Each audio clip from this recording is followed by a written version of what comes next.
Oke, kita akan mulai on time jam 7 malam. Sebelum kita mulai, saya ingin menginformasikan terlebih dahulu bahwa program Pasca Sarjana S2 Magister Manajemen setiap hari buka pendaftaran. Jadi setahun kita menerima mahasiswa 2 kali, mulai kuliah di bulan Maret dan September. Untuk kelas reguler, kita kuliah di hari Sabtu mulai jam 2 sampai jam 21, hybrid ya. Kemudian kelas eksekutif kita kuliah di hari Selasa, Kamis. Kemudian 2 minggu sekali kita akan hadir bersama dalam acara open lecture, dan kita punya konsentrasi pendidikan, bisnis, publik, pariwisata, dan hotel. Khusus untuk pendidikan kita ada kerjasama dengan Cambridge University, jadi kita ada mata kuliah pilihan yang di dalamnya bersertifikasi seumur hidup. Nah, ini mungkin bagi Bapak Ibu, teman-teman rekan yang ingin mengambil program S2 di tempat kami, bisa kunjungi website dan bisa juga direct ke Instagram kami. Nanti admin akan pas respon untuk memberikan informasi yang dibutuhkan. Oke, tepat jam 7, sebelum kita mulai, saya akan membuka dengan doa dulu. Doa menurut keyakinan masing-masing dimulai. Cukup? Bapak Ibu, dalam acara open lecture ini, saya tidak akan memperkenalkan panjang lebar, akan lebih afdol nanti Pak Agung memperkenalkan diri. Beliau pernah hadir juga di acara open lecture sebelumnya, dan posisi saat ini masih sebagai Vice Rector of Academic Affairs at Calvin Institute of Technology, dan mungkin Pak Agung bisa bercerita sedikit aktivitas yang lain ya. Jadi perlu Bapak Ibu ketahui, kami berkenalan dengan beliau itu pada saat acara pelatihan yang diselenggarakan oleh Ciputra. Ya, beliau ini aktif sekali untuk kegiatan kewirausahaan atau entrepreneur. Rasanya sampai sekarang pun masih. Ya, mungkin Bapak bisa bercerita sedikit dengan teman-teman di S2 kami di malam hari ini supaya lebih enak ngobrolnya. Kita santai aja ya, Bapak Ibu. Seperti biasa, paparan akan disampaikan kurang lebih 35 menit, kita fleksibel saja, kemudian nanti mungkin ada sesi tanya jawab seperti biasa, kemudian kalau dibutuhkan break juga boleh 5-10 menit, kemudian kita akan lanjutkan. Baik, tidak berlama-lama, Agung kami persilahkan. Baik, selamat malam teman-teman. Bagi yang baru saja berbuka puasa, selamat menikmati. Saya kalau tidak salah ini hari ke-19 kah atau ke-18? Ya, selamat menikmati kelegaan ya setelah 1 hari berpuasa. Saya kaget karena materi yang saya rancang ini sebenarnya biasanya begitu ya. Saya selalu bilang ini saya yang lebih bersemangat daripada murid-murid ya. Jadi materi ini sebenarnya merupakan kompilasi ya dari berbagai macam pemikiran, baik secara best practice maupun secara akademik. Ya. Saya ingin berbagi, sekedar berkenalan saja teman-teman. Ini saya sampaikan untuk menunjukkan betapa entrepreneurship itu mempengaruhi ya di seluruh penjuru dunia. Saya diizinkan oleh Tuhan. Mohon maaf ini sepertinya petanya kurang tepat ya, gara-gara tadi gambarnya saya perbesar. Saya lupa memperbesar ini trajektorinya ya. Jadi itu sebenarnya di kiri itu saya pernah belajar di Amerika Serikat ya. 10 tahun tinggal di sana. Lumayanlah untuk bisa mengerti bagaimana dan berkenalan ya dengan jejaring yang ada di Silicon Valley, jejaring yang ada di Boston, ya artinya nama-nama besar itulah ya. Kita yang sering diacu oleh buku-buku entrepreneurship di berbagai penjuru, pernah bertemu belajar langsung dari salah satu profesor besar di sana namanya Dr. K. Dr. K ini orangnya pendek, ya orangnya baik hati, Saya ketemu dia di satu hall ya di Rice University waktu itu. Lalu saya sampaikan saya ini banyak belajar dari buku-buku beliau begitu ya. Lalu apa yang dia lakukan itu membuat saya speechless ya, tidak bisa berkata apa-apa. Dia dengan sikap sempurna lalu merunduk ya, menghormati katanya. Ya, saya merasa terhormat kata dia. Ini kebalik ya. Kebalik, kebolak-balik ya kadang-kadang ya. Saya langsung waduh nggak nyaman sekali ya. Sama sekali nggak nyaman. Lalu saya pernah belajar di uh, di Eropa, artinya berkenalan dengan mereka di Inggris dan sebagainya.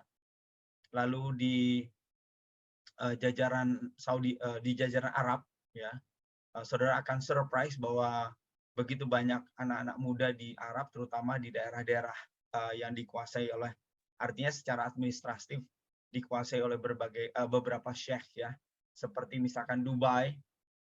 Anda akan kaget bahwa ternyata anak-anak muda di sana nggak terlalu suka buka usaha sendiri ya. Tahu Anda apa alasannya? Ini mirip dengan alasan di Singapura, yaitu bahwa mereka lebih banyak difasilitasi oleh negara ya sedemikian rupa sehingga mereka tidak punya satu drive atau dorongan untuk bisa membuka usaha sendiri dan seterusnya. Ya, ini tren ya, tren ya. Semoga karena saya ke sana itu kira-kira mungkin sekarang mungkin sudah sekitar 7 sampai 8 tahun yang lalu ya. Semoga sekarang sudah berubah. Kemudian India adalah contoh yang sangat baik ya. Di tahun 80-an ada satu gerakan sehingga mereka mengejar entrepreneurship sekarang itu merata dari ujung ke ujung. Ya artinya dari Sabang sampai Merauke-nya mereka lah gitu. Ya, mereka punya satu dorongan. Nah, ini terkait dengan topik kita hari ini yaitu bicara tentang business opportunity. Kalau di Cina itu kita tahu hanya terbuka sejauh ini ada di pantai timur ya. Dari Beijing di atas all the way sampai Shenzhen di bawah sebelum masuk ke Hong Kong. Kalau Anda punya kesempatan karena banyak dari mahasiswa Institut Asia adalah pengusaha, saya dorong Anda untuk ambil semacam open trip begitu ya, jalan dari ikut serta dari Beijing all the way turun sampai kepada Shenzhen dan sampai di Hong Kong karena Anda akan merasakan bagaimana bisnis itu dikembangkan di China ya. Lalu tentu saja di regional Asia, Asia Tenggara dan juga di Indonesia. Nah, tadi Ibu Teresia sudah menyebutkan memang saya dulu aktif sekali di Universitas Ciputra Entrepreneurship Center sebagai director. Lalu saya mendirikan sebuah usaha kecil sebenarnya yang saya sebut sebagai Entrepreneurship Lab Indonesia. Oke, tanpa berpanjang lebar, saya masih terus belajar teman-teman ya. Ada satu buku yang nanti saya usulkan untuk kalian baca. Menurut saya ini bisa mungkin bukunya layak untuk dibeli, tapi kalau Anda ingin mempelajari langsung dari YouTube-nya, silahkan. Ya, itu ada dari MIT Entrepreneurship Center. Itu gagasannya sangat-sangat baik. Ya, oke, baik. Saya akan lanjutkan. Tiga pokok pikiran malam hari ini itu adalah kalau Anda melihat judul dari tema kita, yaitu sektor bisnis yang menjanjikan, ini seakan-akan ya memberi kesan bahwa Anda seperti wait and see, ya menunggu, ya mendapatkan informasi, kemudian Anda terjun di dalamnya. Lalu saya pikir ini menurut saya ada sesuatu yang salah dengan itu. Ya, menurut saya itu justru yang paling katakanlah keterampilan yang paling rendah. Tapi kalau di dalam level seperti Institut Asia, saya dorong Anda untuk mempengerti proses yang namanya opportunity creation. Jadi dimanapun, kapanpun Anda berada dalam kondisi ekonomi baik ataupun buruk, ya Anda bisa menerapkan ya keterampilan tersebut untuk tiba pada katakanlah sebuah usaha yang menjadi impian Anda. Perlu dicatat teman-teman, di Amerika itu 1 tahun itu ada atau terdaftar kira-kira 360.000 startup. Ya, jadi ini tahunan, ya catatan tahunan. Tapi yang berhasil itu hanya sekitar 10%. Nah, pertanyaannya adalah kok begitu banyak ya orang mendaftar walaupun jelas-jelas ketahuan nih ya 10 itu gagal, berhasil ya, 90% gagal. Lalu yang kedua itu tentang apa yang dimaksud sebagai promising business opportunity. Ya, ini menurut saya kalau kita perbincangannya di level di level akademik dalam arti kita yang terlatih, maka kita mesti mengerti apa yang dimaksudkan dengan promising business opportunity. Karena kalau tidak akan menjadi misleading ya, atau memberikan kita kepada arah yang keliru. Ya, lalu yang ketiga tentu saja not only to survive but also to thrive. Ya, thrive itu adalah Anda keluar sebagai pemenang ya, melewati berbagai kesulitan yang ada. Nah, saya diberi kesempatan teman-teman belajar dari Pak Ciputra yang berhasil survive 2 kali krisis ekonomi. Ya, krisis ekonomi di tahun 98, 97, 98. Ya, lalu krisis ekonomi di tahun 2010-an kalau saya tidak salah ya, mulai dari 2008, 2009, 2010 dan seterusnya. Lalu kemudian kita survive, lalu kita tahu bersama 3 tahun yang lalu kita dihantam dengan pandemi. Ya, lalu muncul isu krisis ekonomi lagi. Ya, jadi saya ingin berbagi sedikit bagaimana saya belajar dari beliau, bagaimana beliau survive ya di dalam krisis ekonomi tersebut. Ya, ini adalah mutiara, ya, kumpulan-kumpulan mutiara. Nah, warning ya. Tidak ada sektor bisnis apapun akan menjanjikan bagi Anda kecuali ya Anda punya kapasitas dan kemampuan untuk menjangkau. Ya, jadi informasi tersebut menurut saya menjadi irrelevan, ya, tidak menjadi relevan bagi seseorang kalau dia tidak punya kapasitas untuk menjangkaunya. Saya pernah diminta teman-teman untuk membuatkan sebuah presentasi. Saya sebut saja orangnya boleh lah ya. Ya, waktu itu namanya Pak Erwin Aksa. Waktu itu beliau ada di HIPMI pusat ya, akan mempresentasikan gagasan tentang pengusaha Indonesia di Asia Tenggara. Lalu kami berdiskusi. Maka salah satu hal yang kalau Anda perhatikan, maka struktur jumlah pebisnis Indonesia yang menengah ke bawah itu cukup tebal, tapi bagian menengahnya itu tipis, ya, bahkan boleh dibilang fluktuasinya tinggi. Dan habis itu dilewatkan dengan atau dikatakanlah kelompok besar yang di atasnya, yaitu kelompok bisnis yang dengan tentu saja omset yang besar. Nah, ini kenapa pertanyaannya? Karena salah satu jawabannya adalah kalau kita perhatikan, maka sistem pengembangan usaha di Indonesia itu sangat-sangat bergantung kepada pemerintah, terutama di middle. Ya, artinya tanda kutip, saya boleh sebutkan lah, ya, banyak di antara mereka yang nyusu sama pemerintah. Ya, artinya anggaran besar mana, ya, salah satu yang disebutkan di koran yang menarik ya, yaitu bahwa ada opportunity yaitu terkait dengan pemilu. Ya, yang terkait dengan pemilu. Yang mana nggak salah teman-teman ya. Yang mana nggak salah, itu sama sekali nggak salah. Cuma dengan kata lain nanti konsekuensi logisnya adalah apakah Anda bisa memainkan peran Anda pada kancah katakanlah event besar atau perhelatan besar pemilu nanti ya. Jadi isunya adalah tidak peduli seberapa bagusnya bisnis tersebut dikatakan oleh orang, tapi kalau Anda tidak punya kapasitas dan kemampuan untuk menjangkaunya, maka informasi tersebut menjadi irrelevan. Ya, nggak pusing saudara. Ya, nanti saya akan ceritakan bagaimana banyak pengusaha akhirnya dia melihat salah satu bisnis yang besar ada di Indonesia adalah properti saat ini. Ya, tapi ternyata kenyataannya kalau dalam bahasa Inggris ini, no matter how good, as good as it get,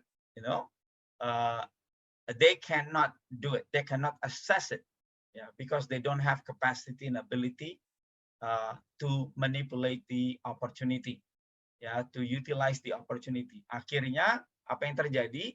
Mereka yang perusahaan-perusahaan kecil ini, tetapi bahkan ada perusahaan yang punya dana besar tapi nggak punya ya brandnya nggak nendang, akhirnya untuk bermain di high end mereka harus tanda kutip bermitra. Nah, ini salah satu nanti yang akan menjadi strategi yang Anda harus pikirkan, ya, bahwa dia yang kecil-kecil ini atau yang brandnya kurang nendang, ya, untuk high end mereka akan bermitra dengan mereka perusahaan-perusahaan yang brandnya kuat, ya, di high end.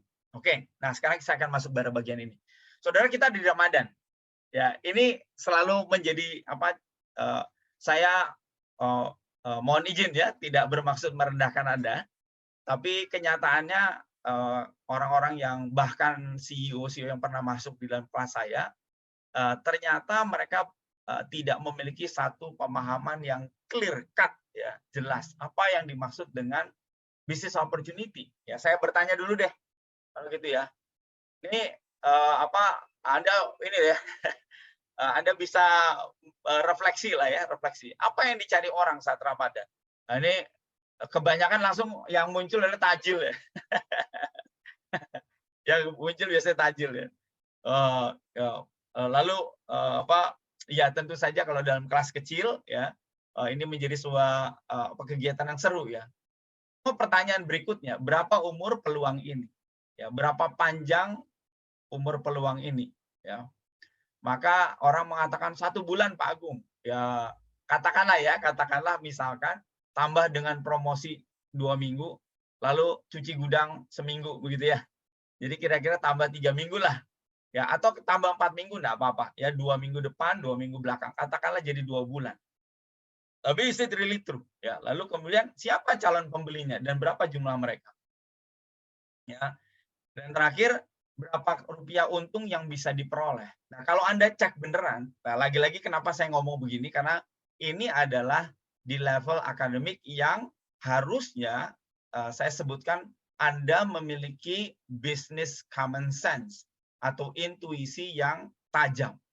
Ya, karena saya diajar oleh seorang pebisnis yang hebat ya, dan saya terpoles dalam hal ini. Jadi bukan saya hebat teman-teman, bukan ya, tapi saya belajar dari orang hebat dan saya terpoles dengan cara berpikir beliau.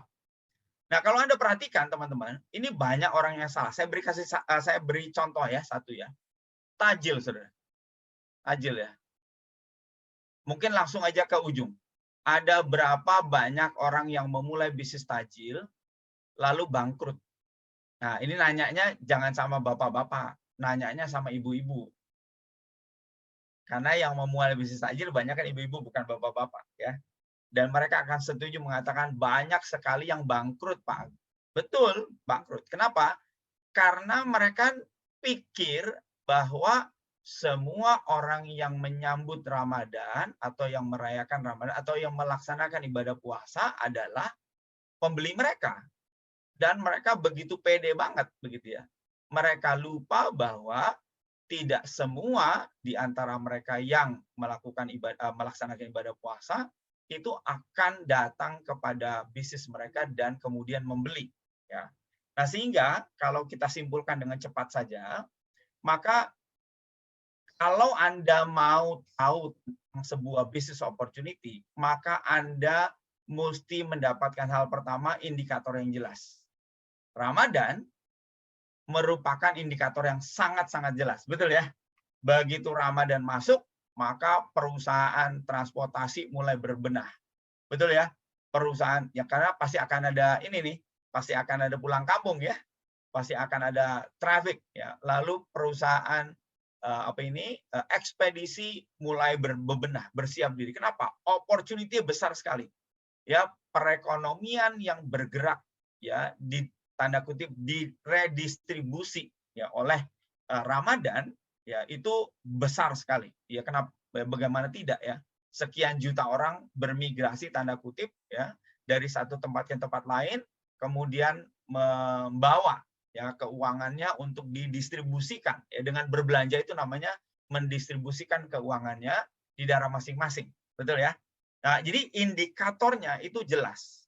Lalu kedua, kalau Anda mau berbicara tentang bisnis yang sustainable, maka tentu saja usianya harus panjang. Ya, karena kalau tidak, maka Anda akan hanya ya tanda kutip hit and run barangkali istilahnya. Kemudian Anda akan ya bergantung ya, kalau Anda bisa memanfaatkan dengan baik ya ini maka akan sangat-sangat baik ya. Lalu yang ketiga, tentu saja besar pasarnya nendang. Ya tentu saja ya, artinya begini saudara, perusahaan food and beverage itu nggak akan menyasar tajil tentu saja, ya karena memang size-nya atau ukurannya ada di tempat yang berbeda ya. Dia akan menyasar dengan cara yang lain ya, kebutuhan untuk berbuka puasa itu besar sekali. Saudara ngomong-ngomong, ini terjadi hanya ada di Indonesia loh ya. Fenomena Ramadan itu hanya terjadi di Indonesia, tidak terjadi di negara muslim lainnya. Ya, saya waktu berkonferensi di Dubai, teman-teman, ternyata fenomena yang terjadi di Indonesia dalam Ramadan, kebalikan ya, terjadi di negara-negara muslim yang lain, di Arab dan sebagainya, di Turki dan sebagainya, itu pada Idul Adha, bukan di Idul Fitri. Ini menarik ya. Justru di Idul Adha, mereka pulang kampung bisa cuti 2 minggu penuh. Ya, saya agak kaget tuh. Karena kami pernah ada satu acara global, lalu mereka posting ada berbenturan dengan Idul Adha. Saya disikut teman-teman. Ya, Gung, you are from Indonesia, the most populated Muslim country in the world. Jadi mereka bilang begitu. Why don't you represent us? Saya bingung. Lah, kalau di Indonesia Idul Adha mah baik-baik aja, saya bilang begitu kan. Lalu mereka menjelaskan, oh rupanya kalau di sana itu kebalikan, kita mah Idul Fitri ya. Saya bilang, wah kalau Idul Fitri mah kita nggak bisa. Indonesia nggak bisa, itu dari ujung ke ujung saya bilang. Ya kita tidak bisa melakukannya. Kebalik Agung, kami ada di Idul Adha. Oh gitu, siap, saya bilang gitu ya. Akhirnya saya sampaikan ya, bahwa kegiatan global tersebut akan sulit ya dilakukan di negara-negara Muslim yang lain. Ya, jadi kembali kepada ini besar pasarnya yang nendang. Ya, lalu yang terakhir adalah tentu saja apakah potensi pertumbuhan pelanggan itu ada. Nah, dalam konteks Ramadan tentu saja ini adalah satu season ya, satu musim yang tahunan, annual season. Jadi ini mirip dengan Natal ya, atau mirip dengan tahun baru ya, opportunity-nya sebuah katakanlah ceruk ya yang berusia tidak panjang. Ya, ini adalah sebuah season katakanlah seasonal business begitu ya. Oke. Tapi pada prinsipnya 4 hal ini indikator yang jelas lifelong ya, lifelong dari the business opportunity itu menjadi kunci ya, bersama dengan besar pasar dan juga habis itu berapa, apakah ini akan sustainable ke depannya. Ya, Anda harus perhatikan ini. Ya, nah, ini yang tadi saya bilang ya, problemnya saudara, ini nggak 1-2 ya teman-teman ya, nggak 1-2 yang datang ya dengan, waduh Pak, saya investasi bodong, atau investasi ternyata enggak, atau saya masuk ke dalam satu, ternyata saya buntung, ya bukan untung.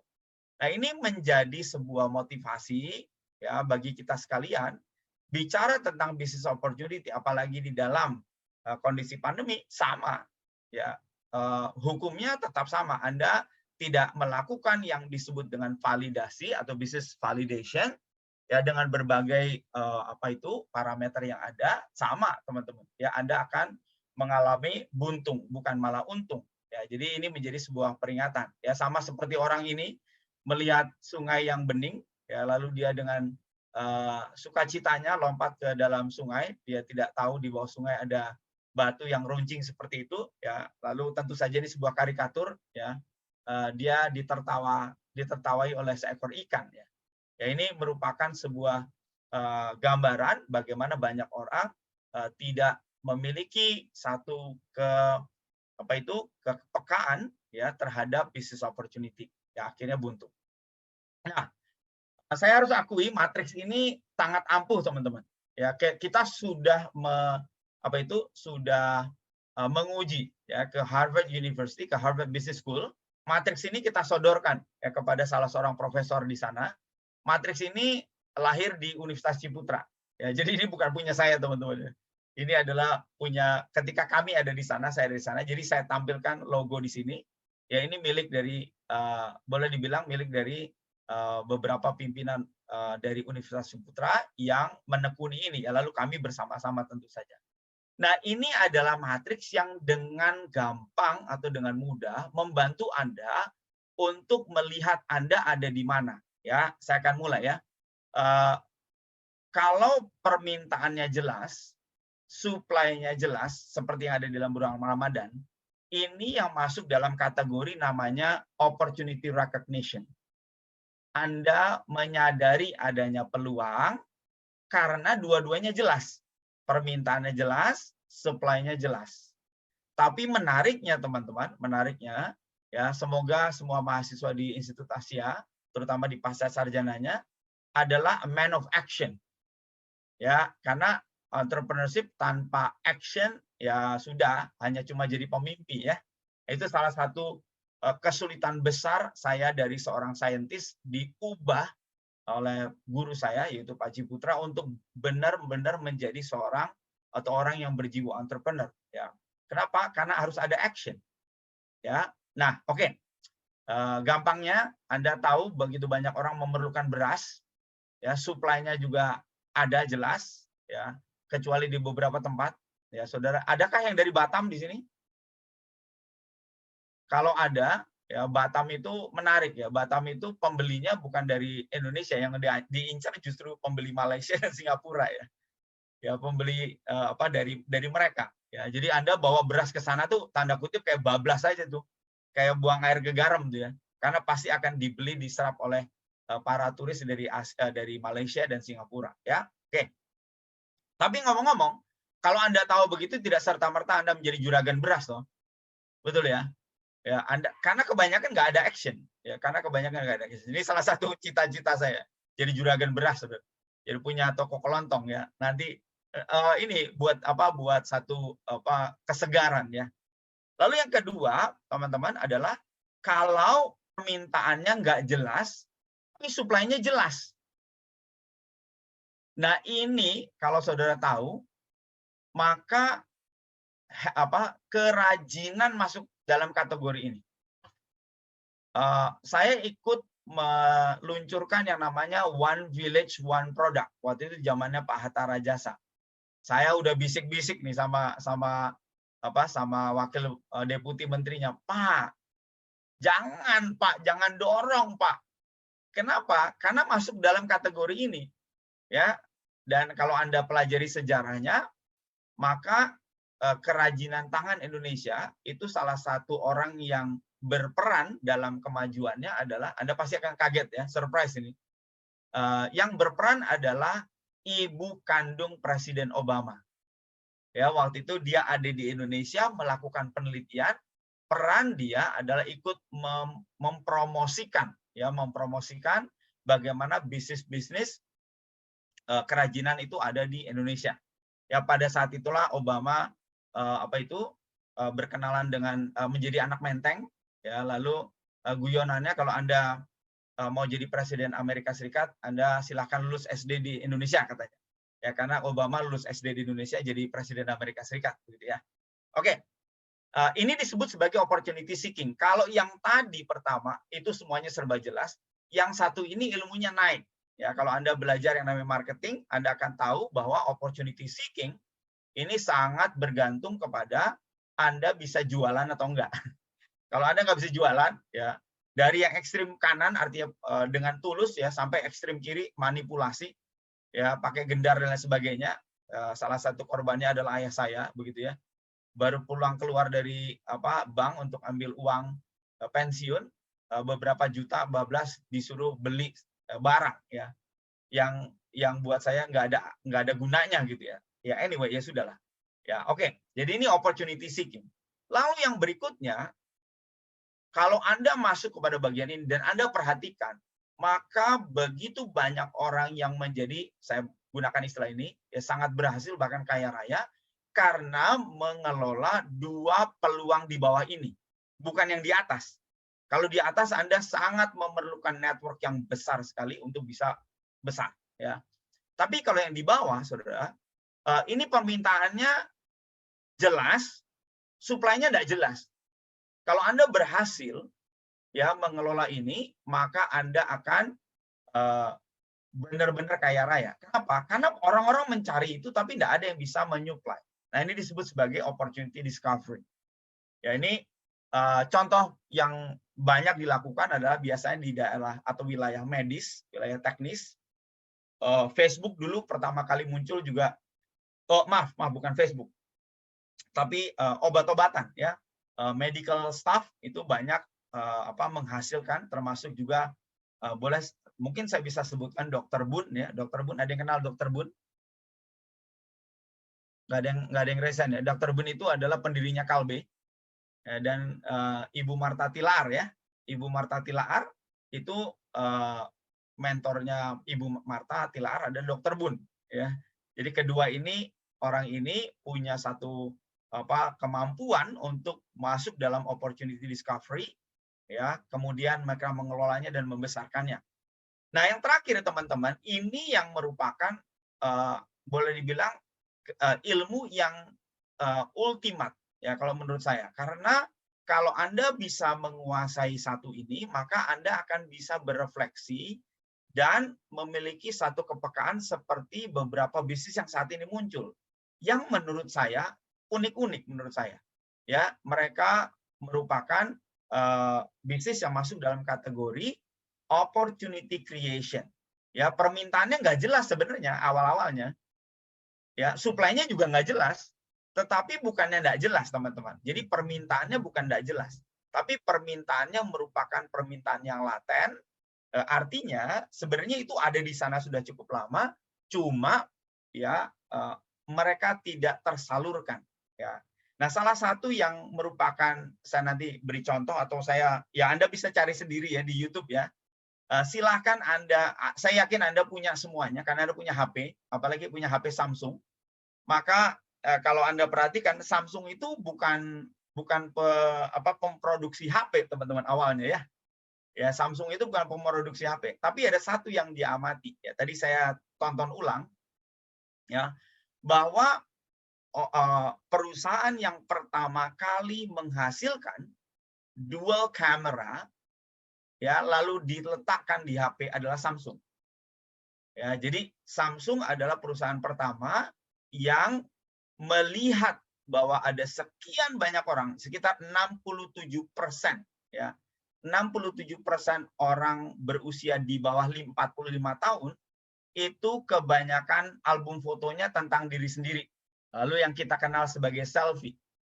Lalu Samsung berpikir kenapa pada waktu itu Kodak Kodak dan Nikon ya sebagai perusahaan kamera tidak memfasilitasi ini. Ya. Jadi si Samsung melihat adanya kebutuhan besar yaitu foto diri sendiri, tapi tidak melihat adanya supply atau teknologi yang menopang selfie.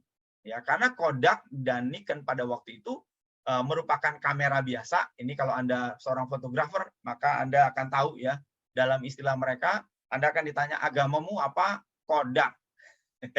Ini di kalangan fotografer ya teman-teman ya.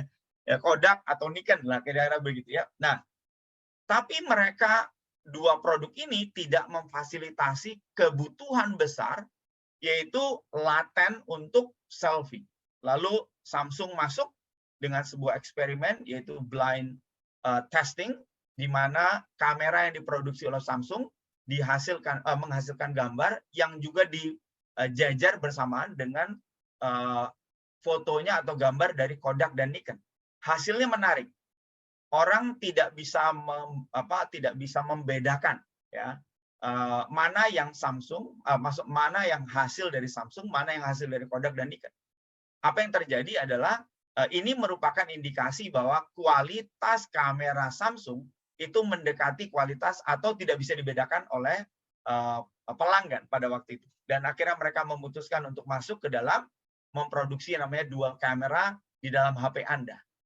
Nah, ini sebuah proses yang namanya opportunity creation ya. Dan kita tahu bersama ya, Anda berlomba-lomba mengejar versi berikutnya atau versi terkini. Betul ya? Ya, Samsung yang terkini, HP yang terkini ya. Kalau nggak terkini kurang afdol misalkan begitu. Ya, oke, kita lanjutkan. Jadi dengan kata lain ya, tadi saya mulai dari atas ya. Saya mulai dari atas teman-teman ya. Ya, saya mulai dari atas, dari opportunity recognition, lalu saya masuk kepada opportunity seeking, kemudian opportunity discovery, dan akhirnya masuk ke opportunity creation.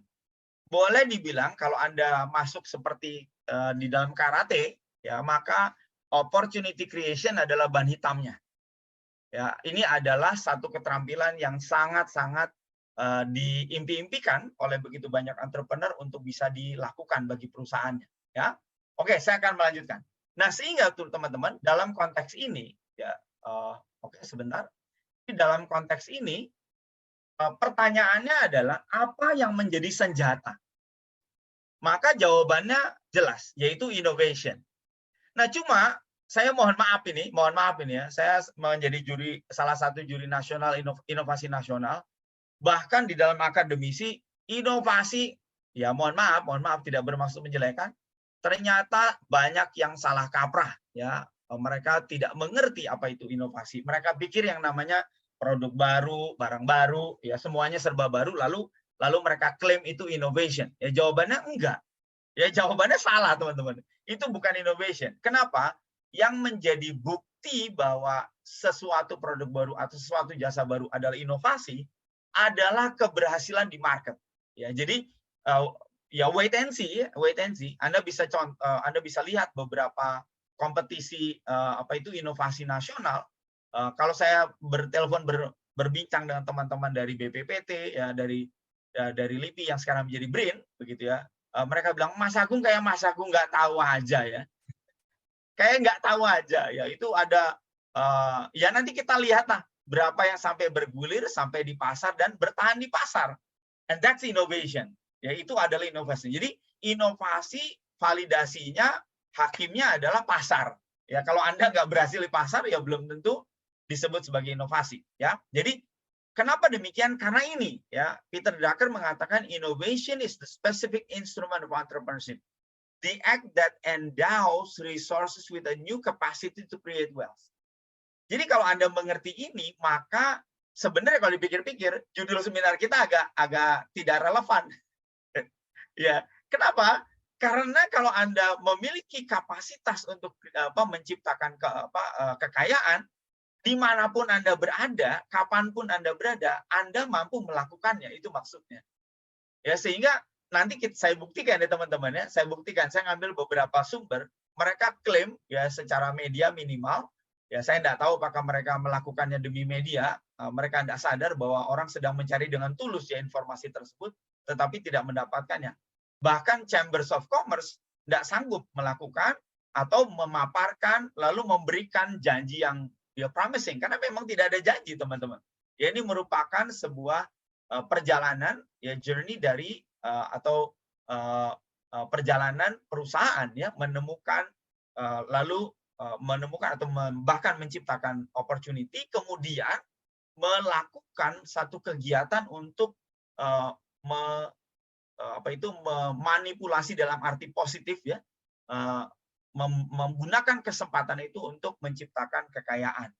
Nah ini, nah kalau Anda adalah seorang manajer, apalagi GM, ya kan saya lihat dari videonya tadi ya, kalau Anda seorang pengusaha, maka pertanyaannya adalah begini, apakah yang Anda ciptakan atau Anda miliki saat ini atau Anda kelola saat ini merupakan pipa baru revenue Anda?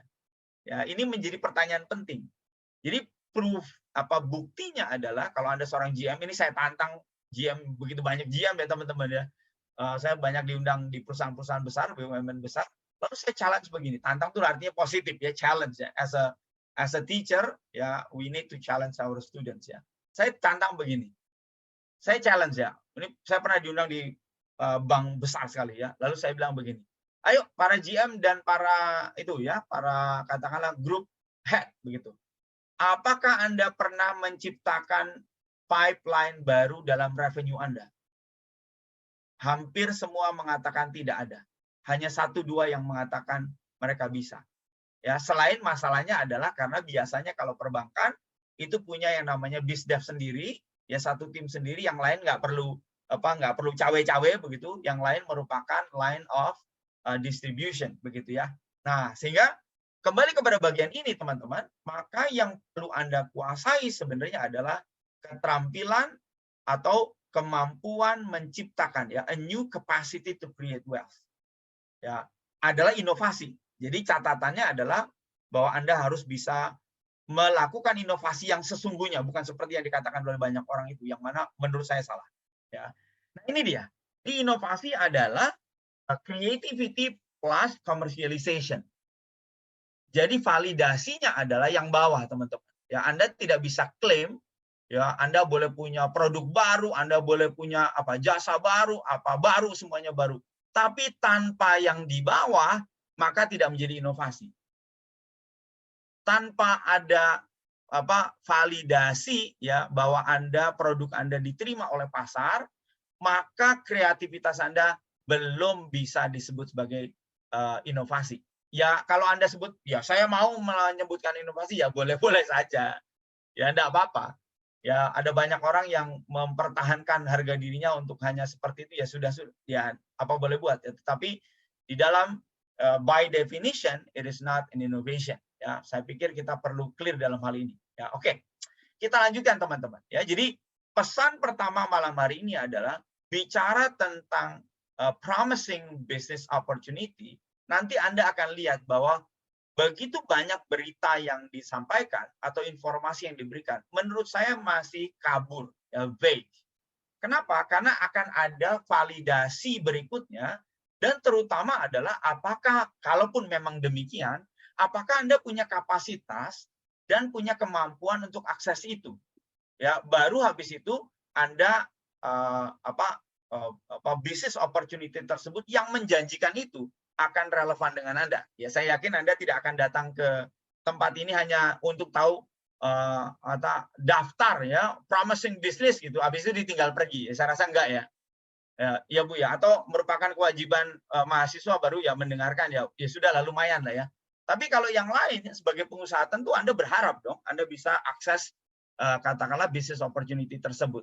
Betul, ya? Oke, saya lanjutkan. Nah, saya ingin memperkenalkan teman-teman bahwa di dalam ranah di dalam ranah opportunity creation saat ini didominasi dengan yang kanan. Ya, jadi di dunia, teman-teman, di dunia, maka yang terkenal dengan technology driven innovation itu adalah Sony. Ya, Sony adalah perusahaan yang terkenal dengan technology driven innovation. Ya, zaman dulu itu ada Walkman, ya, sekarang ada MP3 player. Ya. Dulu itu Walkman, ya, seperti misalkan saat ini admin NAS, ya, menggunakan headset, ya, dulu itu adalah Walkman, ya, lalu ada kaset dan sebagainya. Pada saat itu, teman-teman, headset yang dipakai oleh teman kita, ya, Mas Nas ini, itu ada atau terdiri dari berbagai teknologi di dalamnya. Sony mengatakan, kalau semua teknologi di dalam headset tersebut belum sempurna, maka tidak akan dirilis ke pasar. Itu filosofinya Sony, ya. Nah, tetapi yang kanan, teman-teman, dulu dimulai oleh Apple. Ya, dulu dimulai oleh Apple. Ya. Kalau saya hapus, mohon maaf, ini saya tidak bisa menggambar dengan baik, menulis dengan baik, ya. Tapi di kanan itu Apple. Kalau di Indonesia guyonannya apel kecakot, ya. Ya, itu kan simbolnya, ya, logonya, ya. Nah, yang kanan waktu Apple mulai, teman-teman, itu diketawain. Kenapa? Mereka bilang what Apple can do. Ya, saya ingat banget itu waktu saya di Amerika, ya. Lebih tepatnya waktu saya SD, ya, lalu ada muncul mainan, ya, computer game Nintendo pertama dulu, ya. Wah, itu heboh sekali, ya. Kenapa? Hanya orang-orang yang kaya sekali yang bisa mengakses itu. Tapi nggak bisa apa-apa, cuma mainan doang begitu. Jadi dari Dell, ya, dari yang perusahaan-perusahaan yang lain ngeledek gitu. Sampai pada suatu saat Apple bisa mengeluarkan yang namanya kapasitas kemampuan perhitungan yang luar biasa bagusnya, dan sekarang kita tahu bagaimana Apple itu mendominasi, ya, apalagi dengan bisnis modelnya yang sangat menutup, ya. Apple itu bisnis modelnya tidak membuka kesempatan orang lain untuk masuk di dalamnya, yaitu adalah Apple, ya. Tapi siapa yang di tengah-tengah? Yang di tengah-tengah Samsung. Jadi Samsung, kita lihat teknologinya itu bagus, dan pada saat yang sama people atau design driven innovation. Ya, itulah sebabnya kalau Anda perhatikan, anyway Baswe, ya, Samsung mengadopsi the soul of SEO, ya. Jadi yin and yang itu merupakan semangat atau filosofi dari produk Samsung ya. Makanya Anda tidak melihat Samsung atau produk-produk Samsung itu punya pojokan. Maksudnya punya sudut ya. Produk Samsung selalu wavy ya, selalu ada curvy ya, selalu ada belokan, tidak pernah ada muncul sudut ya. Itu menurut mereka sebagai the soul of Seoul ya. Nah, saya lanjutkan. Dalam hal ini ya, kita akan masuk. Jadi dengan berbekal itu, walaupun sangat singkat teman-teman, itu biasanya materi tadi saya elaborasi 2 sesi teman-teman ya, setengah hari lah. Ya, untuk masuk ke dalam workshop untuk benar-benar mencari apa itu promising business opportunity ya. Nah, pertanyaannya adalah, oke, dari mana kita bisa tahu, lalu dari mana kita bisa validasi bahwa yang dikabarkan katakanlah ya oleh Chambers of Commerce, katakanlah Kamar Dagang Industri itu, katakanlah pemerintah deh, ya, mengklaim begitu. Lalu dari mana kita bisa tahu bahwa itu benar? Karena yang tiba di luar tetap ya merupakan analisa makro biasanya dilakukan, lalu tren ya kebiasaan di masa lalu itu yang dipakai sebagai indikator untuk menentukan bahwa ini mungkin akan promising. Ya, ini akan menjanjikan. Saya lupa tepatnya, teman-teman. Mungkin Ibu Teresia tahu ya. Sekitar mungkin, saya lupa tepatnya, mungkin sekitar 8 tahun yang lalu. Tiba-tiba muncul financial startup. Itu merajalela di Indonesia. Saudara tahu itu sebabnya apa? Ada yang tahukah? Mengapa begitu banyak ya? Mengapa begitu banyak startup atau financial startup di Indonesia? Saudara tahu apa yang menjadi penyebab? Ada yang tahukah? Oke. Ada satu dokumen yang dirilis oleh OJK, teman-teman. Ya, OJK mengeluarkan sebuah dokumen, yang mempublikasikan sebuah dokumen, dan dokumen tersebut mengatakan bahwa terdapat sekitar 250 triliun uang yang belum masuk dalam perbankan tapi beredar di Indonesia. Anda tahu itu sebab apa, akibatnya apa? Itu besar sekali. Ya, bayangkan ada sekitar 250 triliun uang tunai yang belum masuk perbankan. Itulah sebabnya begitu banyak ya financial startup itu muncul di Indonesia. Saya salah satu yang ikutan ini, teman-teman. Karena waktu pertama kali kami bawa ya gagasan untuk financial startup ini di Indonesia, pemerintah belum siap, terutama Departemen Keuangan. Ya, saya ngobrol dengan beberapa deputi ya. Gung, bisa nggak dibantu ABCDE begitu ya? Dalam konteks mereka akan melakukan katakanlah kebijakan begitu ya, karena saya diminta ya berbagi informasi lah, katakan demikian ya. Jadi pada waktu itu Departemen Keuangan belum siap kebijakannya, alurnya dan sebagainya. Nah, setelah siap maka didorong ya, salah satunya adalah saat ini bahwa semua financial startup harus terdaftar di OJK supaya menjadi legal, betul ya? Ya, kalau Anda tidak legal ya maka bersiap uangnya tidak kembali, atau bersiap Anda mengerahkan debt collector ya, yang mohon maaf sekali ya sangat-sangat menyiksa ya, kasihan sekali ya. Oke. Nah, kenapa saya tampilkan ini teman-teman, gambar ini, karena nanti ini menjadi refleksi perusahaan Anda. Perusahaan Anda ini ada di bagian mana? Ya, ini adalah S-curve yang terkenal itu. Kalau Anda belajar ya bahwa di dalam sebuah kehidupan sebuah perusahaan, maka perusahaan melewati yang namanya S-curve. Ya, disebut S-curve karena mirip. Ya, mirip seperti S. Mirip seperti huruf S gitu ya. Mirip seperti huruf S. Yang di bawah ini startup. Ya, ini di bawah ini startup. Lalu ketika masuk ke bagian tengah ini, sebenarnya ada satu lagi saya sebutkan ya. Ini di bawah sini. Ini adalah isunya adalah isu manajemen.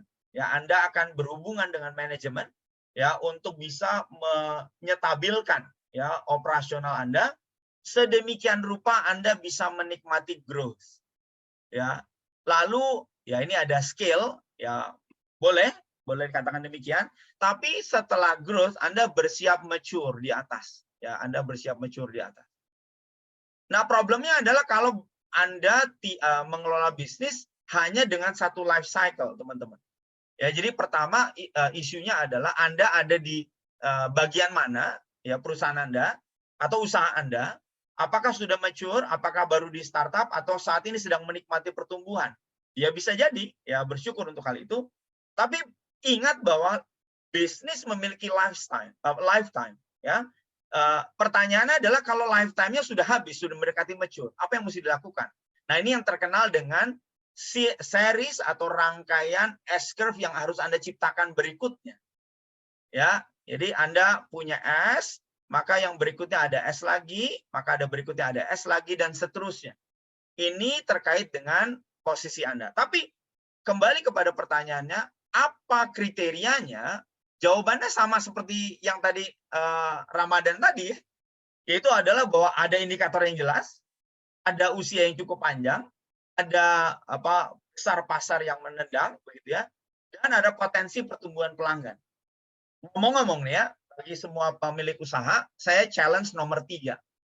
Kalau Anda tidak bisa menyebutkan berapa besarnya dalam bentuk rupiah atau dalam bentuk dolar, begitu ya, dan lalu Anda bisa katakan sekian dari, katakanlah misalkan tadi saya menyebutkan angka 250 triliun. Ya, ada teman saya manajer di saya sebutkan saja Bank Mandiri, ya, di Bank Mikro, dia direkrut oleh 2 orang alumni Harvard, ya, orang Indonesia alumni Harvard, MBA Harvard, kemudian mendirikan financial startup, lalu rekrut teman saya ini yang mana dia manajer mikro Bank Mandiri untuk mengelola keuangan ini, ya. Dan dia datang berdiskusi dengan saya dengan angka yang clear. Mas Agung, potensi yang ada di Indonesia sekian triliun. Kami bisa kira-kira dengan kapasitas sekarang sekian triliun. Dengan cara apa? Dengan cara A, B, C, D, E. Nah, itu dia. Ya, jadi tantangan berikutnya adalah nomor 3. Kalau Anda klaim, Anda lihat bahwa ini bisnis yang hebat, maka Anda harus bisa menyebutkan angka tersebut. Kalau enggak relevan. Ya mohon maaf saja, saya menggunakan istilah yang agak vulgar. Ya, Anda masturbasi saja dengan kemungkinan bahwa oh ini bagus, oh ini wah menjanjikan dan sebagainya. Tapi realisasinya enggak ada. Ya, atau menjadi buntung seperti gambar saya tadi ilustrasinya. Jadi, saya menyarankan kalau nanti ada kata-kata promising business opportunity, maka Anda harus cek 4 hal ini. Ya, tentu saja realitanya ada banyak sebenarnya, tapi ini adalah 4 indikator yang harus atau wajib ada di pikiran Anda. Apa indikatornya? Ya, bahwa ini memang benar-benar ada dorongan orang untuk membeli atau melakukan ABCD. Kedua, panjang nggak usianya? Kalau nggak panjang nggak apa-apa juga. Tapi Anda mempersiapkan strategi untuk mengambil keuntungan pada durasi yang pendek tersebut, ya. Lalu ketiga, berapa banyak atau berapa rupiah yang Anda dapatkan, dan yang keempat adalah apakah ini akan bertumbuh? Apakah ini seperti Ramadan, ya, seasonal, ataukah ini merupakan sebuah bisnis yang bisa dikembangkan, ya. Nah, ini dia, ya, ini yang saya sebutkan, ya. Teman-teman memperhatikan. Kalau dipikir-pikir, maka kita pernah melewati hal ini, teman-teman. Di tahun 98, saya ingat sekali, 97 saya mendarat di Amerika Serikat. Yaitu seperti Kabayan masuk kota. Jadi jangan Anda pikir saya orang itu, ya. Saya anak orang nggak punya, teman-teman. Anak orang benar-benar nggak punya. Jadi begitu tiba di Amerika Serikat, seperti Kabayan masuk kota. Lalu dolar naik dari 2.500, 2.700, all the way sampai 15.000 sekian. Ya, kalau Anda masih ingat pada waktu itu, ya. Tapi yang menarik, teman-teman, yang menarik justru pada masa-masa itu muncul bisnis-bisnis baru yang berhasil sekali. Ya, salah satunya adalah Phoenix Arizona University. Ya, itu adalah sebuah kesempatan. Kenapa? Karena begitu banyak orang tiba-tiba putus kerja atau di PHK dan memerlukan keterampilan baru untuk mendapatkan pekerjaan yang baru. Jelas ya? Jadi drive-nya, indikatornya jelas. Indikatornya apa? Indikatornya ada orang yang putus kerja, PHK, ya maksudnya, lalu mereka butuh keterampilan baru untuk bisa mendapatkan pekerjaan berikutnya yang ada pada saat itu. Sehingga rush atau dorongan untuk bersekolah, Ya, di dalam videonya tadi dikatakan bahwa Institut Asia ada online, bahkan ada hibrid begitu ya. Wah, itu menurut saya bagus sekali. Kenapa? Memfasilitasi orang-orang yang ingin melakukan atau memperlengkapi diri, tapi tidak bisa langsung karena mereka masih bekerja atau mereka nggak punya atau kesulitan ini itu. Ya, nah mari kita lihat ya. Kalau Anda perhatikan, kalau dipikir-pikir nggak jauh-jauh amat, ya nggak jauh-jauh amat dari kebutuhan orang-orang keseharian. Ya, ini mikro menurut saya ya. Kalau Anda perhatikan ya, online education itu mikro. Health and wellness itu mikro. Financial services mikro. Betul ya? Working atau remote working tools and SAS, nah ini lumayan corporate ini ya. Nomor keempat ini udah lumayan corporate. E-commerce and home delivery campur. Ya, online and mobile gaming apalagi mikro. Ya, online entertainment mikro. Manage workplace solution ini mulai campuran hibrid ya antara ini yang kiri ya, saya membaca yang kiri ya teman-teman ya. Saya membaca yang kiri. Ya, saya membaca yang kiri. Ya, jadi online entertainment ya, manage workplace solutions ini udah mulai corporate campur-campur. Ya, lalu cloud kitchens ini juga campur-campur ya. Lalu self care services ini mikro. Jadi drive-nya memang mikro ya.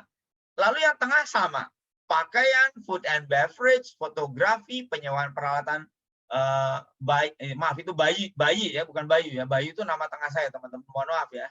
Ini maksudnya ya, tour and travel itu mikro, kosmetik dan perawatan wajah mikro, ya, online teaching mikro, desain mikro, reseller mikro, sembako mikro. Jadi praktis ini mikro semua. Ya, di sini campuran, yang tengah ini mikro. Ya, di kanan juga mirip. Ya, ini yang tadi saya sebutkan bisnis pemilu. Ya, ini ada kesalahan ketik teman-teman. Ya, quotation-nya kelebihan. Ya, ini tanda kutip corporate and ya mikro boleh ya. Lalu konser musik panggung, ya hitungannya mikro kalau menurut saya. Ya, kecuali Anda punya corporate besar. Food and beverage ini juga perkecualian karena ada satu perusahaan yang besar sekali ya yang mengelola ini.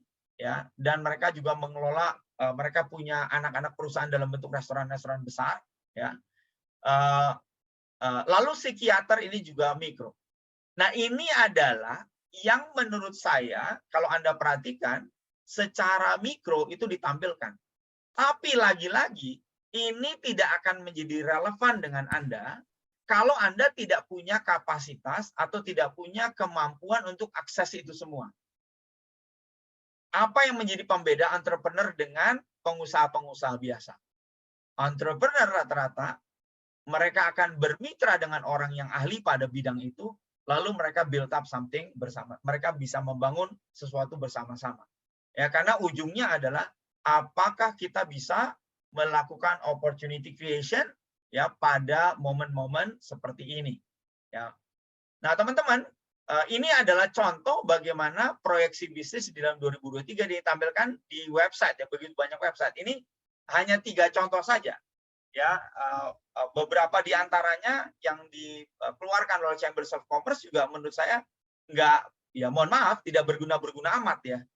Dalam arti bagi teman-teman yang di lapangan yang memang benar-benar menginginkan untuk bisa mengembangkan usahanya. Ya. Nah, saya akan lanjutkan. Nah, tadi kesimpulannya, lalu apa dong yang mesti kita lakukan, teman-teman?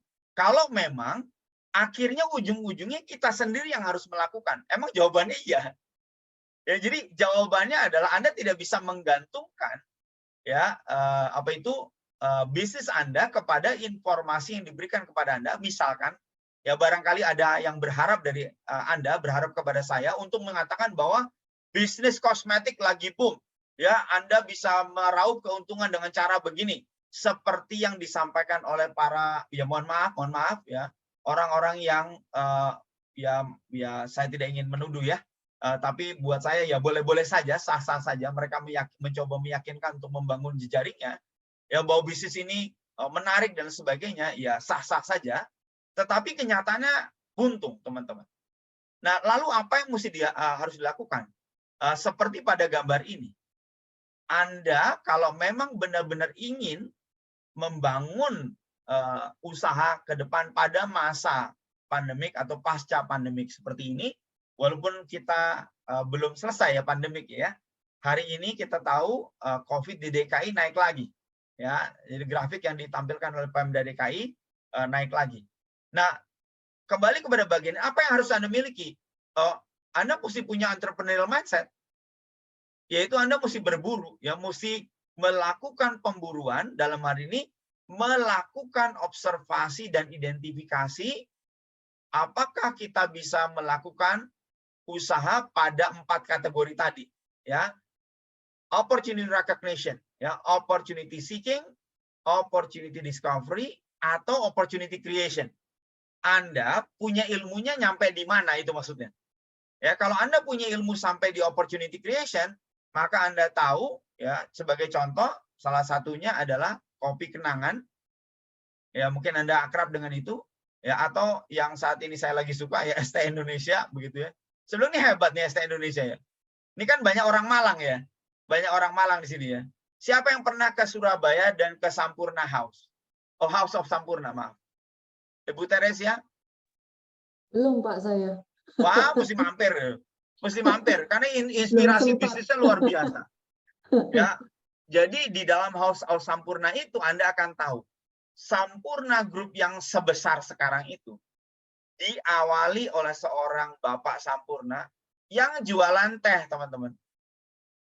Di stasiun kereta, bawa teko isi teh dengan gelas, lalu dia keliling menjual gelas teh dengan cara ngider, teman-teman.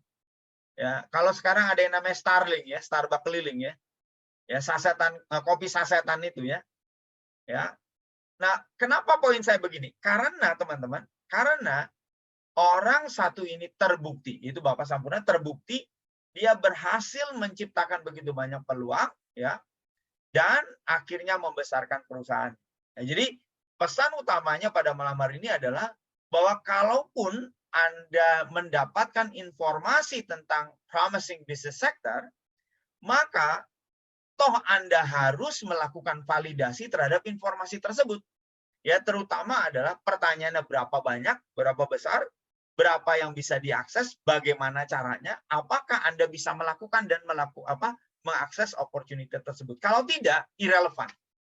Ya, kalau tidak irrelevant. Ya, jadi pesan malam hari ini lebih kepada Anda perlu menguasai ilmunya, yaitu berinovasi melalui opportunity creation, ya, lalu Anda dengan tahapan tadi, ya, Anda tidak perlu nyampe di sana, betul. Ya, Anda tidak perlu nyampe di sana, itu betul sekali. Tapi Anda bisa memanfaatkan itu semua tetap, dan Anda bisa meraih kesempatan itu sebaik-baiknya. Ya, Anda harus memiliki entrepreneurial mindset, yaitu Anda harus berburu peluang. Ya, harafiah ini saya sampaikan ya, berburu peluang. Ya, nah, di antara ya, saya sekarang meminta Anda untuk berefleksi. Ini untuk refleksi ya teman-teman ya. Ini beneran, saya serius ya. Saya ketemu, mungkin kelas saya, ini bukan dalam rangka menyombongkan, sama sekali tidak. Tapi saya melihat perilaku itu berulang kali. Ya. Kelas saya sudah mungkin masuk ke dalam kelas 20.000, kelas entrepreneurship saya. Artinya orang yang belajar di dalam kelas saya, hitungannya udah kira-kira seperti itu. Dan saya sering mendapat atau bertemu dengan orang-orang yang seperti ini. Nah, jadi saya ingin berbagi, teman-teman. Kalau Anda, ya saya menggunakan satu istilah ya, Anda punya inovasi tinggi, tapi inovasinya rendah, lalu nggak jalan-jalan juga. Ini ya sudah, buat apa Anda ada di Institut Asia? Ya besar kemungkinan Anda ya cuma dapat S2-nya saja. Ya betul, nggak salah lagi, sama sekali tidak salah. Ya sama sekali tidak salah. Tetapi tidak akan berdampak dengan bisnis real Anda. Ya. Atau Anda punya banyak angan-angan, tapi Anda tidak berani mengambil resiko. Ya Anda cuma jadi pemimpi. Ya. Dan kalau Anda adalah orang yang suka sekali ambil resiko, ya ini contohnya pada zaman itu ya, katakan silakan Anda berhenti dari pekerjaannya Anda ikut saya untuk menciptakan bisnis ya. Kalau saya ketemu sama orang seperti itu ya, saya pengen rasain ngomong ya, rupamu ya. Ya, karena enggak sesederhana itu teman-teman ya. Ini jadi seperti penjudi liar ya. Ya, seperti penjudi liar. Nah, terakhir teman-teman, apa yang mesti Anda lakukan? Anda harus ada di wilayah ini.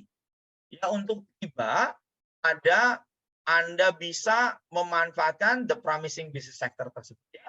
Nah, sekarang saya akan menyampaikan dua saja tentang keuangan, mungkin 3 slide ya. Ada prinsipnya ini teman-teman. Karena saya di temanya adalah bagaimana mengoptimasikan. In reality, dalam kenyataannya, Anda mesti berjuang mempertahankan yang kiri itu. I did. Saya pernah berjuang, teman-teman ya. Saya punya unit kecil, ya, saya punya unit kecil yang menjadi salah satu leading ya, dari nol sampai menjadi leading. Saya mempertahankan itu tuh, tabungan itu tuh, tanda kutip tuh. Ya, di dalam kondisi sulit, ya, kalau Anda pernah belajar dengan konglomerat rata-rata, Anda nggak akan dikasih modal uang, ya. Kalau Anda tahu ada koran besar yang ternama di Jawa Timur, ya, itu para GM-nya modalnya cuma dikasih sebuah SK, teman-teman. Selamat Anda jadi GM di kota A, ya, selamat dan sukses. Dikasih modal nggak? Enggak. Dikasih uang nggak? Enggak. Ya cuma itu doang ya, SK diberikan lalu Anda berjuang. Jadi secara harafiah Anda harus mempertahankan tabungan ini. Secara harafiah. Tentu saja bagaimana caranya? Ada dua yang bisa dilakukan, ya. Anda harus memastikan bahwa yang masuk itu lebih besar daripada yang keluar. As simple as that, sesederhana itu. Nah, ini bicara nanti tentang apakah Anda punya budaya yang baik, apakah Anda punya ketegasan yang baik, ya, kebijaksanaan yang baik, terutama melakukan memotong, ya, memangkas inefisiensi di dalam arus pengeluaran. Sesederhana itu, teman-teman. Anda harus tegas dan Anda harus bisa mengelola arus pengeluaran, ya. Dan ya, pertanyaannya adalah kalau Anda punya uang yang terbatas, apakah Anda boleh investasi? Ataukah Anda harus tanda kutip, orang Jawa bilang ngekep ya uangnya, nggak perlu diinvestasikan kemana-mana? Ya jawabannya tentu saja sangat situasional, tetapi tidak berarti bahwa Anda tidak boleh berinvestasi. Malah justru Anda harus pikirkan investasi untuk bisa ya to deliver, ya memenuhi komitmen terhadap pelanggan Anda. Ya kalau enggak Anda benar-benar bablas ya. Karena core bisnisnya benar-benar tidak bisa dipertanggungjawabkan lagi. Ya. Nah, sekarang ini yang Anda harus lakukan di bagian atas. Apakah Anda punya 3 pipa pemasukan utama yang Anda andalkan?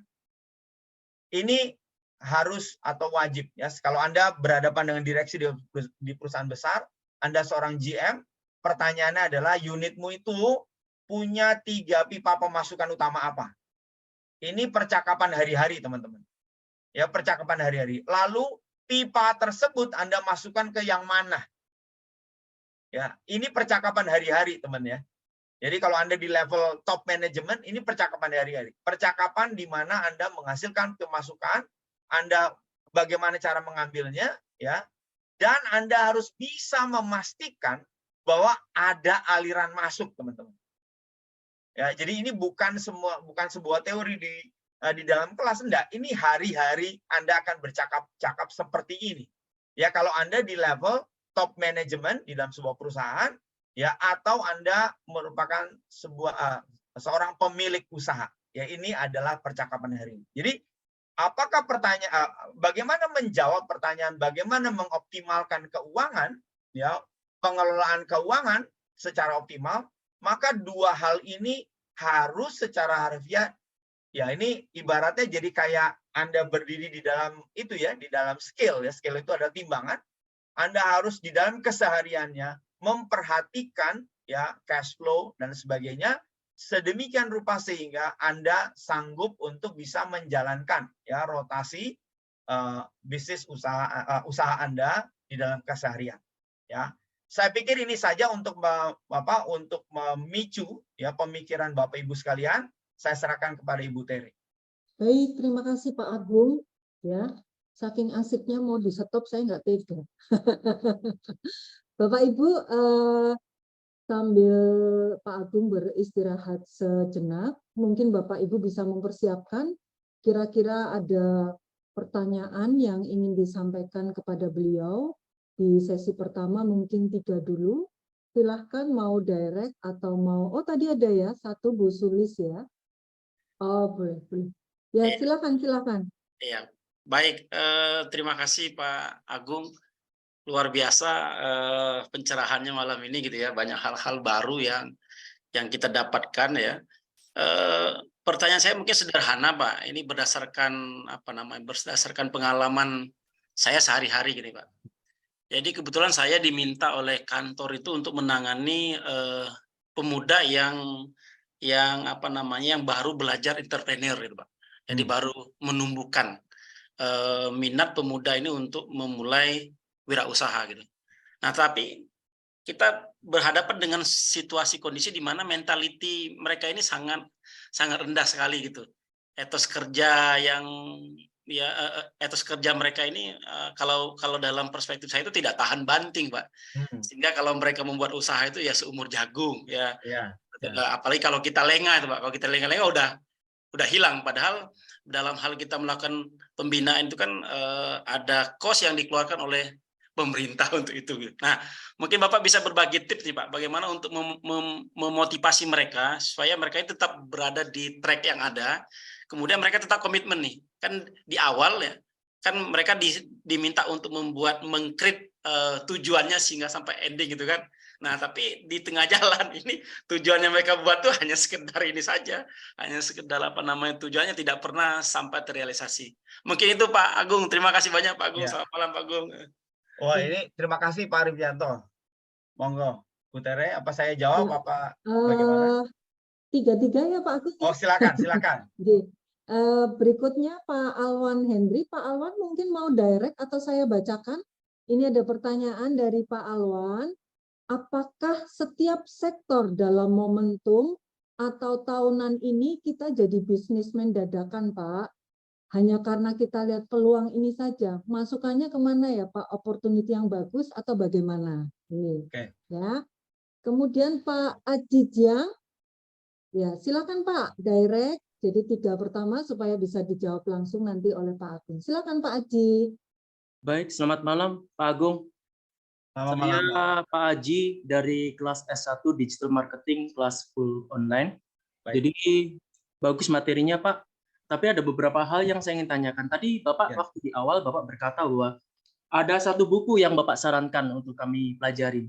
Saya penasaran buku apa itu Pak. Lalu kemudian yang berikutnya adalah tadi kan Bapak berbicara di bagian akhir tentang arus pemasukan. Yang ini adalah apa? Diskusi harian oleh top manager. Betul, betul. 3 pertanyaan tadi. Pertanyaan saya, Bapak dapatkan itu dari mana Pak sumbernya? Saya ingin tahu juga. Terima kasih Pak, itu saja. Oke, baik, siap. Baik. Boleh saya jawab ya, Bu? Ya, langsung Pak, monggo. Ya, baik. Oke, baik. Tidak apa-apa, Pak Arifianto. Jadi yang pertama, tadi bicara soal bagaimana memotivasi. Saya harus sampaikan, ini Bapak-Ibu sekalian, dulu ketika Pak Ciputra meminta saya memulai, ya artinya bekerja di lapangan, beliau yang di atas, saya yang di bawah teman-teman yang belusuan, itu saya mendapatkan fenomena yang unik. Kami lebih tepat, bukan hanya saya. Yaitu bahwa pertama yang berespon, karena sebenarnya entrepreneurship adalah tadinya gagasan ini ditujukan kepada mereka yang kurang mampu, lalu mereka punya keterampilan ini sehingga mereka bisa punya satu usaha sendiri, mandiri, kemudian bisa secara perlahan meningkatkan ekonomi mereka. Ternyata kebalik, yang berespon justru mereka yang sudah punya usaha, begitu ya. Lalu mereka secara antusias ingin mengembangkan usahanya, sehingga kami punya program namanya Scale Up, ya. Dan ini menarik teman-teman. Ya bahkan kami berusaha untuk menghapuskan stigma bahwa bisnis itu hanya dilakukan oleh mereka yang tanda kutip misalkan ya dari suku-suku tertentu saja. Ya, lalu kita taruh eksperimen pertama adalah di Jogja. Ya, di Jogja yang terkenal sekali katanya tidak suka entrepreneurship dan sebagainya. Ya, beda dengan Solo ya teman-teman ya, beda dengan Solo. Lalu kita berhasil menunjukkan evidence atau bukti. Nah, jadi Pak, saran saya adalah bahwa mereka perlu melihat bukti, ya perlu melihat contoh di lapangan, dan memang ini ekstra kerja keras. Bagaimana peta jalan yang mereka lewati itu akan menghasilkan sebuah apa itu namanya, sebuah hasil usaha yang berdampak pada ekonomi mereka. Saya kasih ilustrasi saja. Kalau ini kejadian benar ya. Seorang penyuluh pertanian itu sulit sekali untuk mendorong para petani untuk tidak menjual hanya gabah. Kalau boleh jualnya beras dong, kan lebih baik ya nilainya. Lalu dia membawa seorang ibu tua ya untuk ikut dia, Bu, ayo monggo Bu, ya ikutan, gitu ya. Kemana? Sudah ikut saja, gitu ya. Tapi bawa gabahnya. Ya lalu dia bawa si ibu tersebut ke penggilingan gabah yang menghasilkan beras. Setelah menghasilkan beras, maka beraslah yang dijual. Sudah jelas nilainya lebih mahal daripada ketika gabah saja yang dijual. Betul ya? Apapun yang yang dilakukan oleh penyuluh itu, yang jelas si ibu itu mengalami yang namanya sekarang jualan beras. Ya. Dan kita bisa mengharapkan, dan ternyata yang terjadi demikian, bahwa si ibu itu akhirnya nggak kembali lagi ke jual gabah, teman-teman. Ya, dia akhirnya terus-menerus jual beras. Kenapa? Karena dia tahu bahwa dia mengalami jual beras lebih baik untungnya daripada jual gabah. Ya, jadi ini yang disebut di dalam teknologi pendidikan namanya extreme experience. Pengalaman yang ekstrim yang bisa mengubah cara pandang seseorang atau paradigma seseorang. Ya, jadi saran saya Pak, silahkan Bapak pikirkan bagaimana membuat satu program yang mencelikkan mata mereka. Kedua, saya kasih contoh. Ini real, nyata. Kalau waktu saya ada di Universitas Ciputra Entrepreneurship Center, maka salah satu andalan kami untuk mengubah seseorang bahwa banyak orang nggak mulai usaha gara-gara mereka nggak punya modal. Padahal kami mendorong bahwa usaha bisa dilakukan tanpa modal. Lalu bagaimana meyakinkan mereka bahwa usaha bisa dilakukan tanpa modal? Lalu biasanya kami menyebarkan uang Rp50.000 dari panitia atau dari pengurus untuk diberikan kepada peserta. Lalu peserta diminta untuk berkelompok sehingga terkumpullah Rp250.000. Lalu kita minta kepada mereka, ini awas kalau jadi kuota kita minta ganti begitu ya. Tapi kalau itu dikelola lalu hilang sama sekali, nggak masalah, itu uang kami begitu. Tapi tugasnya sederhana, double the sales, double the money. Kita beri waktu 2 minggu, bahkan ada yang seminggu, double Rp250.000 jadi Rp500.000. Bagaimana caranya? Yang mereka berpikir dan sebagainya. Lalu sebelum itu dilakukan, ketika uang diberikan, lalu kita tanya, jadi lebih penting bisnis ide atau bisnis idea atau uang? Ya, akhirnya mereka tercelikan bahwa uang nggak terlalu penting, teman-teman. Ya, kalau bisnis idenya itu hebat. Ya, jadi ini adalah metode atau cara untuk bisa mencelikan mata mereka atau menggeser paradigma mereka. Nah, tentu saja tadi Bapak bicara soal etos kerja, jangan khawatir Pak, dari Sabang sampai Merauke mengalaminya. Ya. Ini sebuah fenomena, ya, sebuah fenomena yang wajar ya. Bahkan nanti Bapak surprise ya bahwa yang ya ini contoh ya, kalau di kampus saja kita buka tutorial, yang datang bukan yang nilainya jelek teman-teman, yang datang yang nilainya bagus. Betul ya Bu Tere ya? Ya, ini kejadian teman-teman ya. Kita ngalamin semuanya ya. Jadi itu Pak jawaban saya. Kapan-kapan kita bisa lanjutkan. Nah, lalu yang baik, terima kasih Pak Arbianto. Lalu yang kedua, ini bicara soal momentum bisnis ini. Kalau menurut saya teman-teman, ini isunya bukan masalah momentum bisnis. Kalau menurut saya, yang Anda harus fokuskan itu bukan bisnisnya, tetapi Anda harus fokus kepada membesarkan kapasitas diri Anda. Kalau cara membesarkannya adalah dengan mengelola bisnis di Ramadan, silahkan Anda lakukan. Tapi habis melakukannya, kapasitasmu menjadi besar atau tidak? Itu menjadi pertanyaan penting. Ya, Pak Ciputra, guru saya pernah katakan gini, Agung, kalau kamu mau membesarkan sebuah perusahaan, jangan besarkan perusahaannya, tapi besarkan orangnya. Kapasitasnya diperbesar. Kalau orangnya kapasitas diperbesar, pasti dia akan membesarkan perusahaannya. Ya tentu saja orang-orang yang berdedikasi yang sudah dipilih ya. Jadi saran saya, jangan hanya fokus kepada apakah ini momentum kah, apakah ini bukan kah, nggak masalah menurut saya, tapi lebih kepada fokus, silahkan Anda pikirkan apakah setelah ini kapasitas saya naik. Nah, saya mau coba gambarkan ya, apa maksud kapasitas. Saudara, gampangnya begini, Anda bisa nggak kelola bisnis opportunity di kelurahan, kelurahan aja, bisa nggak? Kalau Anda bisa, bersyukur Anda bisa, sekarang naikkan, bisa nggak kecamatan, kelola, bisa nggak naikkan lagi, ya kabupaten, ya bisa nggak naikkan lagi. Nah, sepengalaman saya teman-teman, itu ada lapisan kelas ya. Ini emang harus diakui ya, kelas. Untuk Anda bisa tiba pada jenjang yang lebih tinggi, maka kapasitasmu dan wawasanmu harus ada di situ.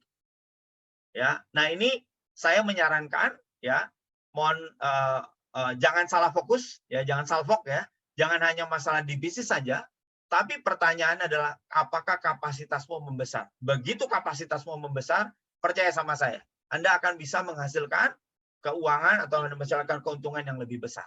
Ya, nah untuk teman tadi yang mengatakan tentang buku, ini saya coba tunjukkan ya teman-teman ya.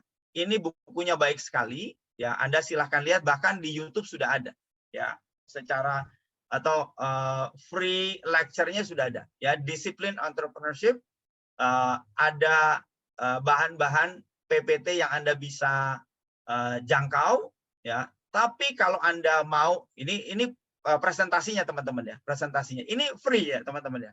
Atau beginilah, sebentar nanti saya kirim ke panitia deh ya, ya supaya Anda bisa akses, silakan. Ya, Pak. Ya. Nanti dikirim aja ke admin, nanti kita bantu distribusi. Siap. Ya, jadi Anda ini presentasinya dia ya. Ini bukan materinya dia, ini presentasinya dia. Bill Howlett ini saya pernah email beliau ya. Menarik karena bacaan kami sama, ya bacaan kami sama. Kesimpulannya sama, strateginya sama. Cuma ada bedanya. Ya bedanya dia menghasilkan world class, saya cuma nasional. Saya cuma kelasnya nasional, teman-teman. Ya harus mengakui ya, saya belum punya anak bimbingan yang sampai world class, artinya yang sampai omsetnya bisa lintas gitu ya. Belum, saya belum punya ya. Oke, tapi dia sudah. Oke, nah sekarang terkait dengan pertanyaan tadi tentang keuangan. Dari mana saya tahu? Dari percakapan hari-hari saya waktu saya jadi GM dan jadi director, yaitu adalah percakapan hari-hari kami. Lalu saya pernah diminta ya, saya nggak usah sebutkan brandnya. Saya pernah diminta oleh seorang direksi teman-teman, perusahaan bank ya, saya sebutkan saja lah, bank terbesar di Indonesia lah. Ya Anda pilihannya cuma dua sebabnya ya, bank terbesar ya, either private atau state atau pemerintah begitu ya. Nah saya diminta begini, Mas Agung, tolong bantu saya naikkan omset mikro kami 96,7 triliun. Mateng saya dalam hati saya begitu ya. Dari mana saya bisa mikirin itu? Beneran ini saya bukannya bangga, enggak. Walah, siapa saya? Ya, siapa saya sampai saya bisa memikirkan angka sebesar itu gitu. Tapi saya lalu berdiam sejenak, teman-teman. Berdiam sejenak karena saya diserahkan 8.000 agen seluruh Indonesia. Sebentar. Saya bilang begitu sama orang tersebut ya. Lalu saya bilang begini, Pak, kalau saya nggak lihat dapurmu, artinya keuangan, bagi hasilnya bagaimana dan sebagainya, sistemnya bagaimana, nggak mungkin saya bisa kasih advice yang baik. Saya bilang begitu. Oke, ya dia merasa tertantang. Lalu saya dipertemukan dengan beberapa orang-orang penting yang bisa mengubah ya, tweak ya, artinya bisnis modelnya, keuntungannya bagaimana dan sebagainya. Ya, kalau ditanya, Bapak tahu dari mana? Dari keseharian kami. Ya, saya pernah jadi GM, saya pernah masuk ke dalam jajaran ya junior director lah kata demikian, belum sampai senior teman-teman, belum ya. Tapi itu adalah percakapan kami. Direksi itu percakapannya adalah bagaimana revenue goal itu dicapai. Kami terbiasa untuk mencapai ya di perusahaan, di tempat atau grup saya yang lama ya, maksudnya di tempat saya bekerja, maaf ya, itu bukan milik saya, tapi tempat saya bekerja, kami terbiasa mencapai target 1 tahun itu di kuartal ketiga. Bukan hebat, enggak teman-teman, enggak. Kita jadi terbiasa. Ingat tadi di awal bahwa kami dibiasakan untuk mengejar target 1 tahun selesai di kuartal ketiga. Sebabnya kenapa? Sebab ada beberapa alasan. Pertama adalah tentu saja kesempatan kuartal keempat untuk mencapai ekstra atau bonus. Betul ya, kesempatan itu. Tapi yang lebih penting didorong oleh owner kami adalah kamu punya kesempatan waktu untuk belajar. Jadi beneran teman-teman, kami dikirim ke berbagai negara untuk belajar, ya, untuk belajar, lalu pulang, lalu berbagi dengan direksi dan sebagainya ya, berbagi dengan pegawai dan sebagainya. Kenapa? Karena itu tadi isunya adalah kapasitas kami untuk mengimbangi beliau, ya, untuk bisa mengelola perusahaan yang besar tersebut. Ya kira-kira demikian. Ya jadi lalu kalau Anda perhatikan lagi percakapan harian itu selalu isunya adalah target teman-teman. Hari itu direksi ya begitu, itu kerjaannya dia. Ya, dia memikirkan. Nah, sementara GM bicara soal bagaimana mengelola sehingga itu menghasilkan target yang sesuai. Ya, kira-kira begitu jawabannya. Bukunya akan saya kirimkan ke Ibu Teresia atau ke admin ya. Bukan buku tapi presentasinya ya. Presentasi. Ya, okay. Baik. Terima kasih Pak Agung. Ya. Saya beri kesempatan 3 lagi, tapi saya ingin menyampaikan sesuatu dulu bahwa di Institut Asia juga ada program S1 yang memang ada 4 semester mahasiswa harus mengikuti mata kuliah Business Practice and Technology Practice. Ya kira-kira isinya seperti itu Pak Agung, yang seperti Pak Agung sampaikan. Jadi kami memberikan challenge kepada mereka dengan memberikan modal, ya mereka harus jalan untuk mencari pembeli sampai closing. Bagaimana caranya terserah gitu. Nah itu 4 semester mereka harus ikut. Nah Bapak Ibu, kami selain punya S2 punya S1 ya. Monggo. Jadi ya konsep entrepreneurnya sangat kental dan beberapa waktu memang kami sedikit mengadop dari Ciputra dan itu cukup berhasil. Dan ini sudah masuk di tahun yang ke-8 kami mengelola itu di program S1. Jadi kami punya program S1 kelas eksekutif, kelas reguler, dan kelas karyawan. Ya, bagaimana konsep pembelajaran hampir sama seperti ini. Ya. Kemudian masih ada 3 pertanyaan lagi. Yang pertama dari Ibu Clementina.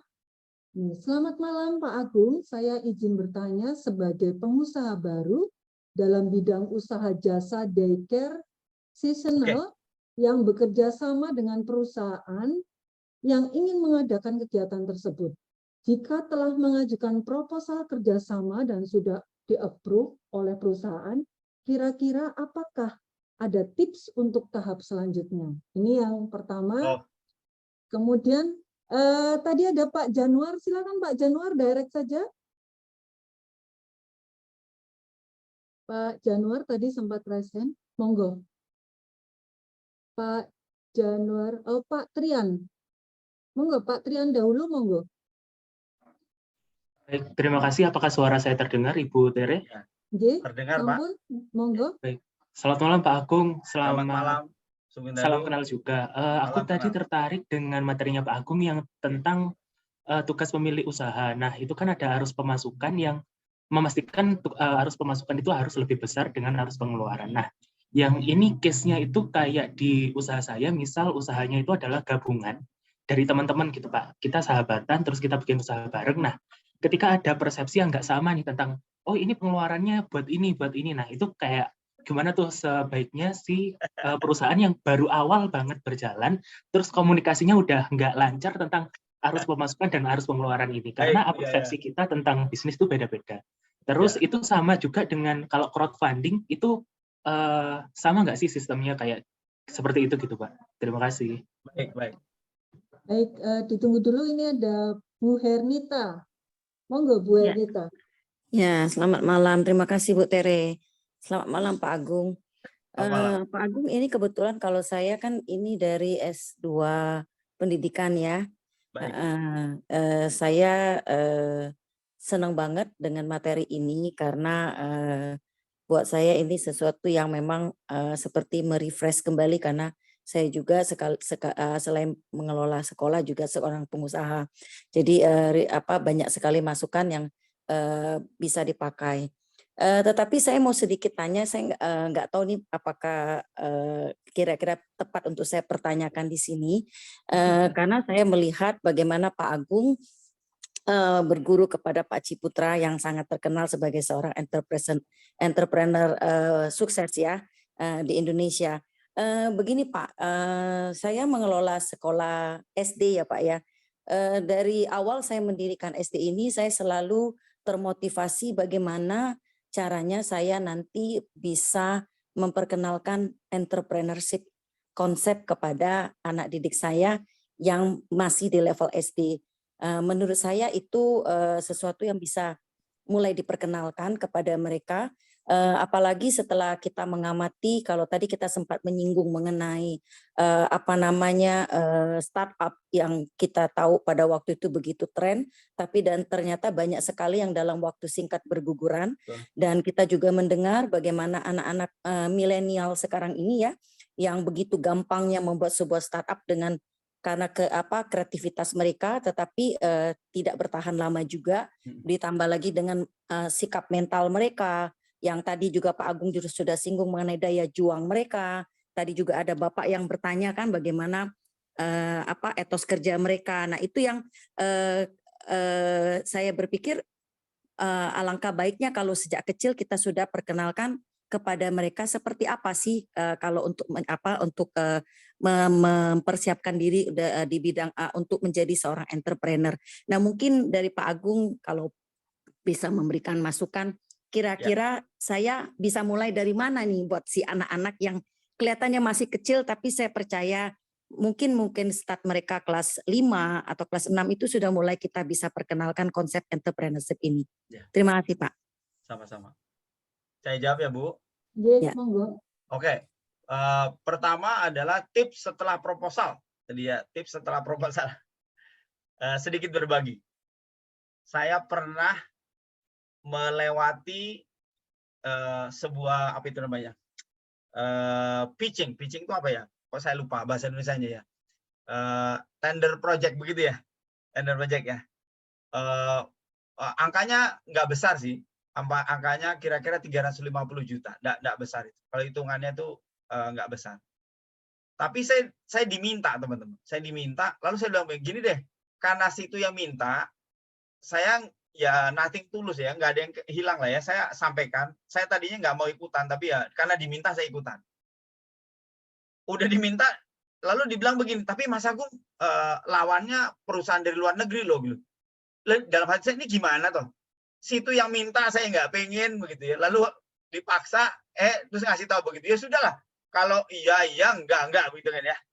Nah lalu setelah saya masuk ke proposal, kemudian saya diminta untuk presentasi ya. Nah teman saya yang minta saya untuk presentasi ini rupanya juga memberitahu saya pada waktu itu BBM masih ada ya, jadi kita pakai BBM ya teman-teman ya, pakai BBM. Pak Agung, hari ini semua yang ikut ngajukan proposal diminta untuk presentasi. Oh ya sudah, saya bilang kan saya manut saja, ngikut saja, gitu ya. Tapi dia kasih bocoran, Mas Agung, ini kayaknya tim mengarah ke Mas Agung nih. Oke, iya, good news, bagus ya. Tapi belum real nih, belum nyata ya, baru proposal gitu. Saudara tahu? Dari proposal sampai eksekusi berapa tahun? Ada yang berani tebak? Dari proposal masuk sampai eksekusi beneran, saya melewati 1,5 tahun, long way to go and pain. Anda pernah nggak nunggu direksi 8,5 jam, presentasi meyakinkan, itu mendaki ya, climbing the ladders ya of corporate ya. Belum dijelek-jelekin ya. Wow, bahasanya kasar teman-teman ya. Bahasanya kasar ya. Saya diam-diam saja ya sampai saya sampaikan siapa saya dan sebagainya. Habis itu baru mereka tanda kutip ya mendek-mendek ya dalam hati saya, rupamu ya. Ya sudahlah ya, sudah apa-apa lah ya. Dari mulai presentasi sampai eksekusi 1,5 tahun. Itu startup. Ya, kok ya untungnya saya punya bos yang melatih saya tahan banting ya. Beneran teman-teman ya, beneran. Ya belum tiba-tiba saya udah nunggu 8,5 jam atau 81 harian penuh ya. Mas Agung, mohon maaf Mas Agung, ditunda di schedule di hari berikutnya. Ya sudah, apa boleh buat saudara? Pulang, ya pulang lalu datang lagi berharap besok ada lagi kan gitu ya. Nah jadi kalau ditanya maka jawaban saya begini. Satu, Ibu minta perjelas dari perusahaan tersebut langkah sampai eksekusi. Ya, tanya sama mereka apa saja yang mesti dilewati gitu. Ya, sehingga nanti jangan Ibu jangan berharap dengan harapan kosong begitu ya. Lalu kedua, setelah Ibu tahu langkah-langkah itu begitu ya. Ini yang saya pikir selalu berhasil. Jangan biarkan ibu yang dorong-dorong itu ke atas. Ibu meyakinkan orang dalam tentang konsep ibu supaya dia yang bawa ke atas. Tangkap ya? Itu tips saya nih. Saya sudah saya pernah berurusan sama sama pemerintah ya sampai bahkan di level istana ya. Pernah berurusan sampai dengan BUMN maupun BUMD ya sampai level direksi sama teman-teman ya. Jadi sebisa mungkin kalau berurusan dengan perusahaan besar atau pemerintah, jangan Anda yang bawa itu naik. Ya, tapi usahakan yakinkan orang kunci, saya sebutnya orang baik supaya nanti nggak ada kickback, nggak ada apa, ya dan sebagainya. Ini nyata teman-teman, real, ya, supaya dia yang bawa ke atas. Ya, kira-kira itu saran saya. Ya. Nah sekarang tentang arus pengeluaran dan pemasukan persepsi yang sama. Ya, ini Mas Trian, ya Mas Trian ya, Mas Trian. Bermitra bisnis itu kayak menikah, Mas Trian. Beneran.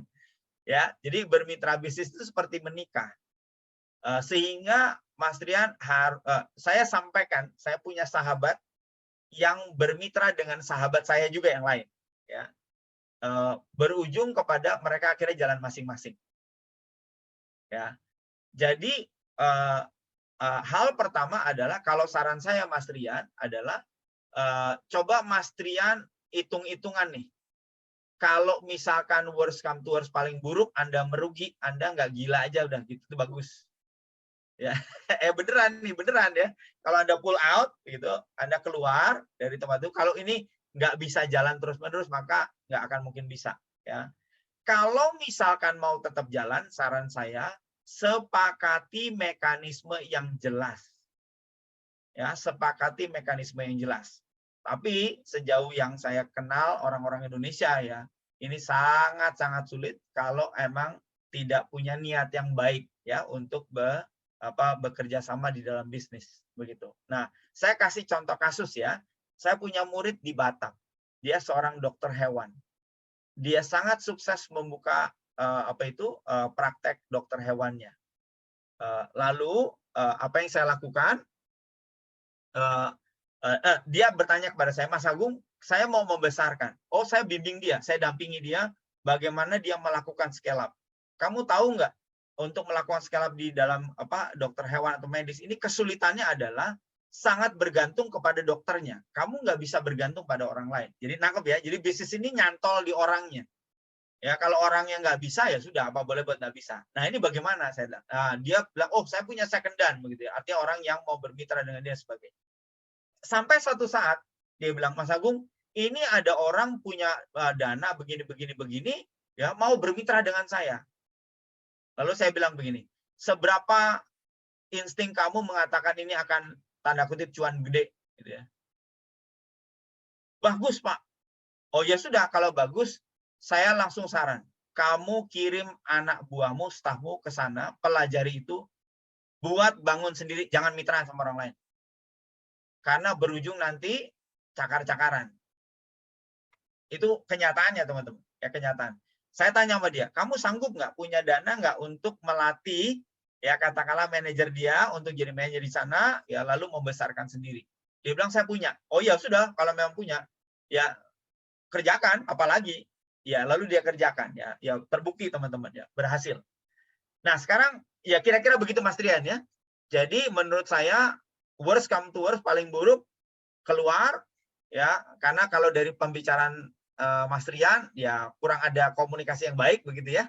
Masing-masing punya maunya masing-masing begitu ya, memang wajar ya, menurut saya sudah apa berbuat. Nah sekarang tapi pesannya berikutnya adalah apakah Mas Trian bisa membesarkan orang atau yang orang kepercayaan Mas Trian untuk membesarkan bisnis itu bersama ya.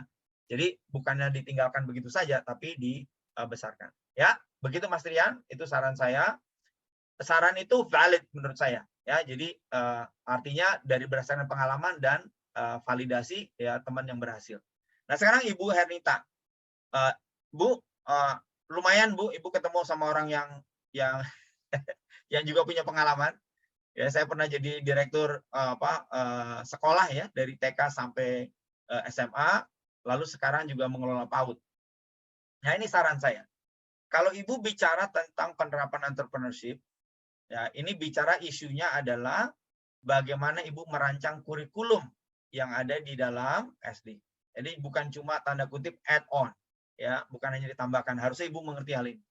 Nah, saran saya, Bu, saran saya adalah bahwa ternyata ada perilaku, ada kebiasaan yang baik yang perlu dibangun sejak awal. Ya, kalau di dalam Ciputrawe yang tadi Ibu Teresia sebutkan, itu ada 3. Pertama itu isunya isu kreativitas. Jadi orang itu mesti kreatif, ya orang itu kedua, orang itu mesti mengenal yang namanya inovasi. Jadi tentu dalam skala yang kecil ya, dalam skala yang kecil. Dan yang ketiga itu adalah mengambil resiko yang terukur. Nah jadi mengambil resiko yang terukur, ya seperti yang sudah dilakukan oleh Mas Trian sudah mengambil resiko. Saya nggak tahu sudah ngukur apa belum sebelumnya. Gitu ya. Ya yang mana wajar ya, namanya orang belajar. Saya pernah ketipu 2,5 M teman-teman, jadi saya ngerasain ya ngerasain namanya ditipu ya. Jadi ngertilah. Nah jadi yang Ibu mesti perhatikan adalah, kalau saran saya mengapa tidak Ibu membesarkan anak murid dengan kebiasaan-kebiasaan yang baik ini. Contoh yang paling konkret. Bicara soal yang tadi Mas Trian sampaikan, isu pemasukan dan pengeluaran, itu bukan isu ngelola uang.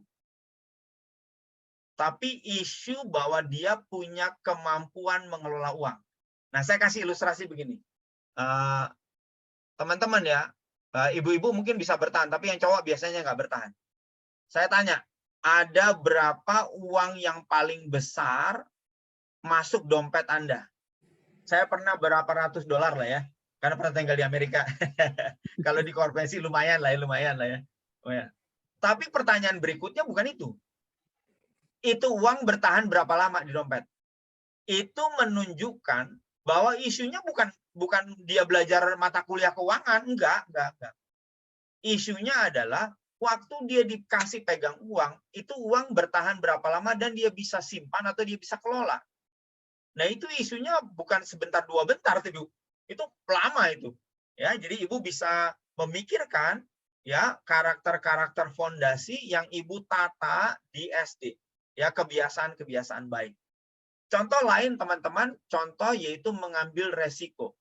Enggak semua orang ya mengambil resiko itu kayak mengangkat barbel ya.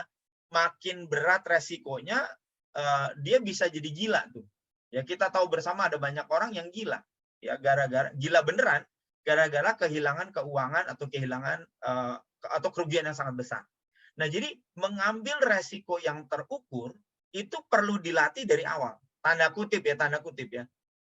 Dilatih merugi dengan benar, tanda kutip ya. Itu perlu latihan. Ya, perlu latihan. Saya ini saintis, teman-teman. Saya ini fisikawan ya. Terus pertama kali bicara soal merugi atau resiko, itu resiko adalah kemungkinan untuk merugi. Saya saking penasarannya teman-teman, pada waktu itu saya ambil uang 500.000, lalu saya berikan kepada seseorang, bukan untuk dikembalikan, saya minta orang itu kelola, saya mau tahu berapa lama uang itu bertahan. Cuma 3 bulan teman-teman. habis itu hilang. Lalu pertama kali saya bilang, oh ini toh rasanya kehilangan uang 500.000 gitu ya. Ya itu kan mengambil resiko teman ya, menaruh investasi. Dan seterusnya sampai, yaitu tadi saya sebutkan, saya kehilangan 2,5 M. Not bad lah ya, not bad ya. Pengalamannya nggak, ini lah ya, lumayan lah, lumayan ya. Ya, ada yang kehilangan sampai segitu banyak? Atau saya pernah hilang tuh. Lalu saya bilang, saya buktikan kepada sahabat saya menghilangkan itu, yang merugikan itu, ya.